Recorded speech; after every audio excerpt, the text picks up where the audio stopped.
Syntax builds the form we see. Semantics gives it meanings key. Connectives link what minds devise. Quantifiers range through truth and lies. Modus ponens strikes with might. Modus ponens flips the fight. Logic cuts clean, no shallow line. Through the long night, reason shines.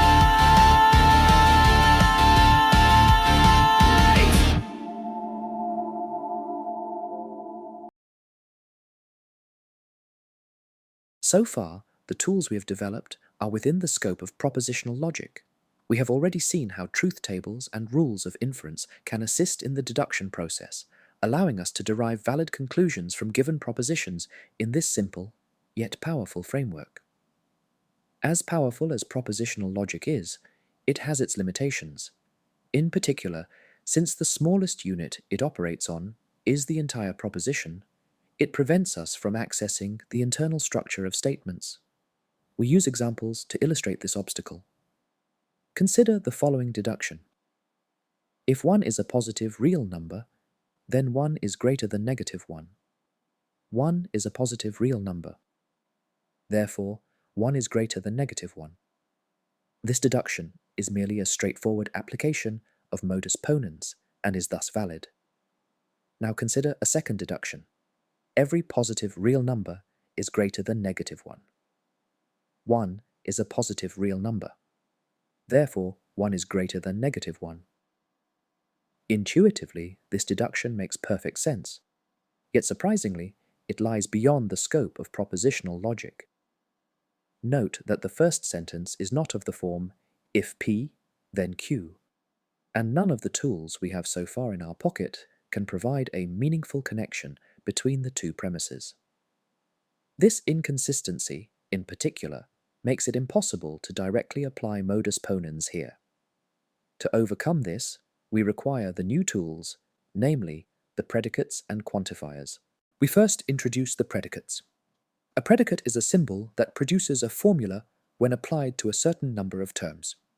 A formula can be thought of as a syntactically well-formed declarative sentence.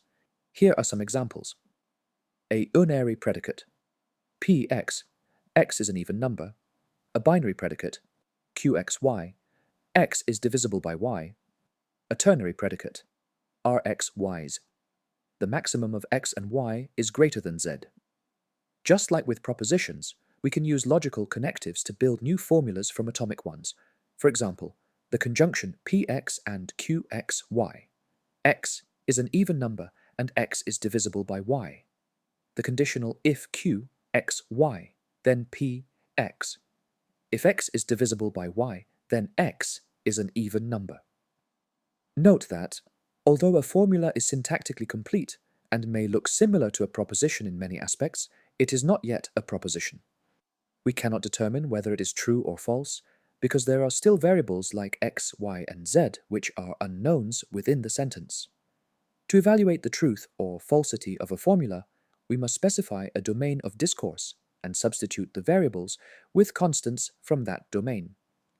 We use the letter D to denote the domain of discourse, which in the scope of our course will always be a set, although it is not always the case in general. For example, let the domain D be the set of natural numbers. When we substitute the unknown variable with natural numbers, the formula becomes a logical proposition. P1. 1 is an even number, which is false. P2. 2 is an even number, which is true. Q16, 4. 16 is divisible by 4. This is true. Introducing a variable into a discussion allows us to explore many related propositions that are identical in form but applied to different objects in a uniform way. For example, consider a domain consisting of 5 natural numbers, 1, 2, 3, 4, 5. If we want to express the statement that px is true for every element x in this domain, we can write the conjunction p1 and p2 and p3 and p4 and p5. Similarly, if we want to express that px is true for some element in the domain, we can write the disjunction p1 or P2 or P3 or P4 or P5. But what if the domain of discourse contains infinitely many elements? For example, suppose we want to express that Px is true for every natural number, or for some real number between 0 and 1.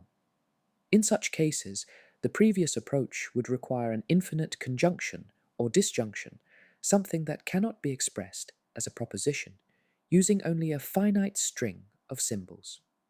Situations like this highlight the necessity of introducing new ingredients in predicate logic, namely the quantifiers, which we will explore in the next session. 신라 텐세